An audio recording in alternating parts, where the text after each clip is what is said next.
भाव नहीं है तो मंदिर में बैठे भगवान भी पत्थर की मूर्ति के समान होते हैं। तो ऐसे परिवार का उसी वक्त त्याग कर देना चाहिए जिस वक्त वो हमसे ये कहें कि भक्ति को छोड़ करके तुम कार्य करो, भगवान को छोड़ करके तुम ये कार्य करो, तो उस परिवार का, उस पुत्र का, उस बेटी का, उस संसार का, उन रिश्तेदारों का उसी वक्त त्याग कर दो। अब मीरा, अब यहां पर वह गोपी जितने दिनों तक भगवान ने गिरिराज पर्वत को धारण किया, उतने दिन वह गोपी गिरिराज पर्वत के नीचे खड़े होकर के रोती रही, रुदन करती रही, मूर्छित होकर के गिर जाती, पुनः उठ करके रुदन करना प्रारंभ कर दी, इस आस से कि कन्हैया एक झलक मुझे दिख जाओ, एक बार मुझे अपना मुख दिखा दो। और मैं जानती हूं कि मैं इतनी बड़ी अभागन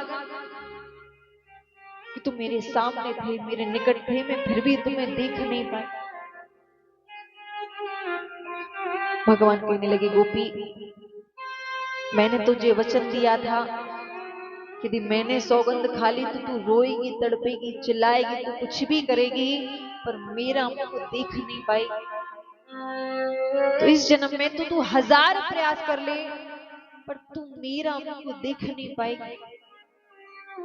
पर जब तेरा दूसरा जन्म होगा तो तू दूसरे जन्म में कलयुग में मीरा के नाम से जानी जाएगी। वही ब्रज की गोपी कलयुग में मीरा बनकर के प्रकट हुई। वही ब्रज की गोपी जो भगवान को ना देख पाई, भगवान की रुदन करती रही, वही ब्रज की गोपी ने कलयुग में मीरा के नाम से प्रकट हुई।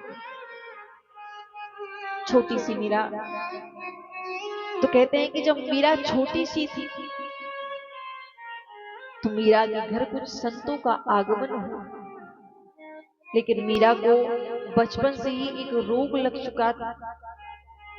कौन सा रोग? प्रेम रोग, भक्ति का रोग, संतों के नाम का रोग।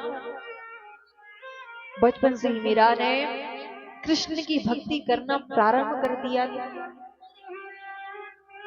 ऐसी लागी लगन मीरा हो गई मगन, वो तो गली गली हरे गुण गाने लगी, बैठी संतों के संग रंगी मोहन के रंग, मीरा रानी दीवानी कहाने लगी। ऐसी लागी लगन मीरा हो गई मगन, महलों में पली बन के जोगन चली। मीरा महलों में रहने के बाद भी कृष्ण के नाम की भक्ति इस प्रकार हृदय में थी कि कृष्ण के भजन के अलावा, कृष्ण के सत्संग के अलावा मीरा को और कुछ दिखाई नहीं पड़ता। मीरा संतों के सामने सुंदर नृत्य करती थी, नाचती थी। अब एक दिन, कुछ दिनों बाद जब वो संत वहां से जाने लगे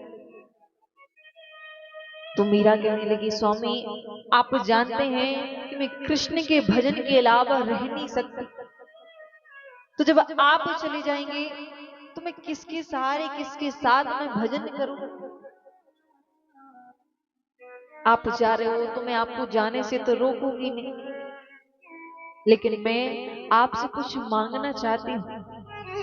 संत बोले, मीरा मैं तुमसे इतना प्रसन्न हूं कि तुम जो कुछ भी मुझसे मांगोगी मैं तुम्हें सब देने को तैयार हूं। मीरा बोली, मैं ज्यादा कुछ तो आपसे नहीं मांगती, लेकिन आपके हाथों में जो कृष्ण की मूर्ति है, एक कृष्ण की मूर्ति मुझे देकर चले जाइए, क्योंकि इनके बिना मैं रह नहीं पाऊंगी। कृष्ण की मूर्ति को देकर चले गए। अब मीरा कृष्ण की मूर्ति को पति की तरह प्रेम करने लगी, स्नान कराती, भोग लगाती, सुंदर पद गाती, सुंदर भजन गाती और कृष्ण के सामने सुंदर नृत्य करती, सुंदर नाचती, सुंदर नृत्य करती, सुंदर नाचती। एक दिन मीरा अपनी माँ की गोद में कृष्ण की मूर्ति को लेकर बैठी हुई थी, तो सामने से एक बारात निकली। तो मीरा पूछने लगी, माँ ये सभी कहाँ जा रहे हैं? तो छोटी सी मीरा, मीरा की माँ मीरा को क्या जवाब? तो कहने लगी, मीरा ये सभी अपनी दुल्हन को लेने जा रहे हैं, दूल्हा है जो घोड़े पर बैठा है। तो मीरा बोली, माँ फिर मेरे पति कहाँ पर है? मैं अकेली क्यों हूं? मेरे पति कहाँ पर है? तो मीरा का मन बहलाने के लिए मीरा की माँ ने कहा, बेटी जो तुम्हारे गोद में है कृष्ण यही तो तेरे पति है। जो कृष्ण की मूर्ति तेरे गोद में है यही तो तेरे पति है। और जैसे मीरा को पता लगा रोने लगी।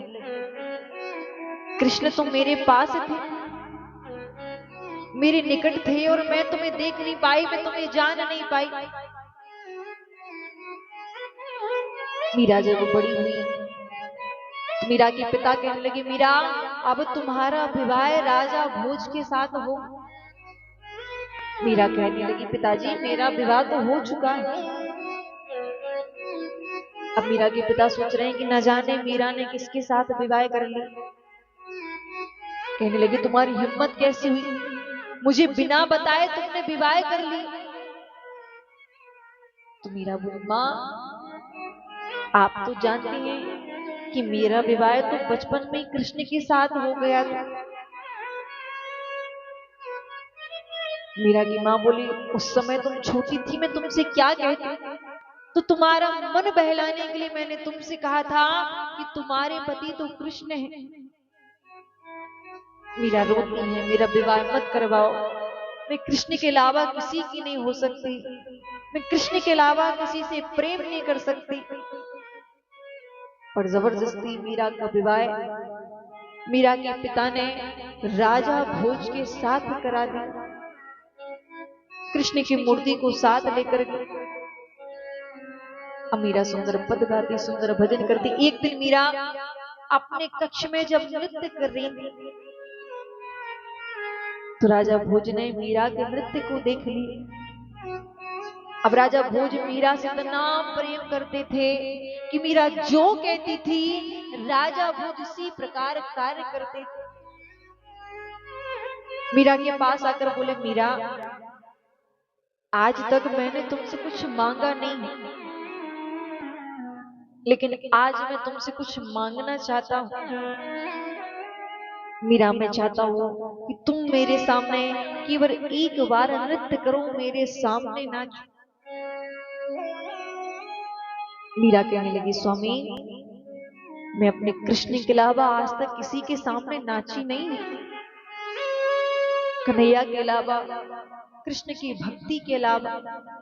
बात की तो राजा भोज सोचने लगे, ज्यादा से ज्यादा मीरा क्या मांगेगी? मेरा धन मांगेगी, और ज्यादा क्या मांगेगी? मेरा राज्य मांगेगी। तो राजा भोज इतना प्रेम करते थे कि अपना राज्य भी मीरा के नाम करने के लिए तैयार है। मीरा मैं वचन देता हूं, तुम जो मांगोगी मैं तुम्हें देने को तैयार हूं।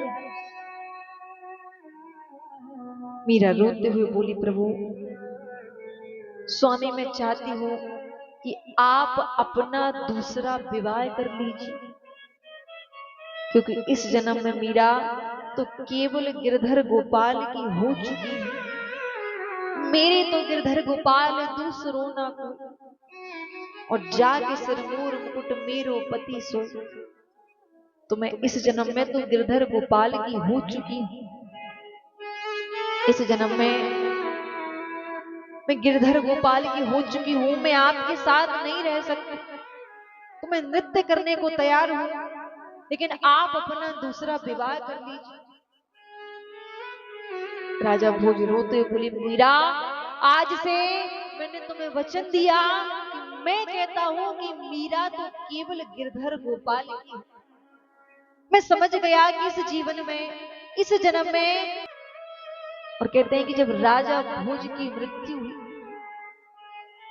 तो मीरा के ससुराल वाले मीरा के ऊपर अत्याचार करते थे, मीरा को मारते थे, प्रताड़ित करते थे।